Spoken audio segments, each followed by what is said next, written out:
जंग से हमारे रिपोर्टर राना शाहिद के मुताबिक डिप्टी कमिश्नर फयाज अहमद मोहल का जेल घरों, सटरा टाउन और नवाज शरीफ पार्क के रमजान बाजारों का दौरा। असिस्टेंट कमिश्नर कासिम गुल, एक्स्ट्रा असिस्टेंट डायरेक्टर रियाज अहमद और अतीकुर रहमान भी हमरा थे। डिप्टी कमिश्नर फयाज अहमद मोहल ने रमजान बाजारों में दस्तयाब एशिया की कीमतों का जायजा लिया और स्टॉक भी चेक किया। डिप्टी कमिश्नर फयाज अहमद मोहल का कहना था कि रमजान बाजारों में एशिया खुर्दनोश पर सब्सिडी देना हुकूमत पंजाब का इनकलाबी इक़दाम है।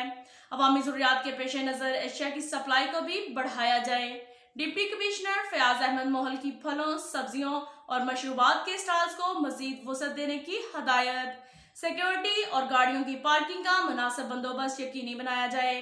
डिप्टी कमिश्नर फयाज अहमद मोहल की इंतजामिया को रमजान बाजारों में कोरोना SOPs पर अमल दरामद यकीनी बनाने की हदायत। अब तक के लिए इतना ही काफ़ी है। मिलते हैं अगले बुलेटिन में, हमारे साथ रहिएगा। अल्लाह हाफिज।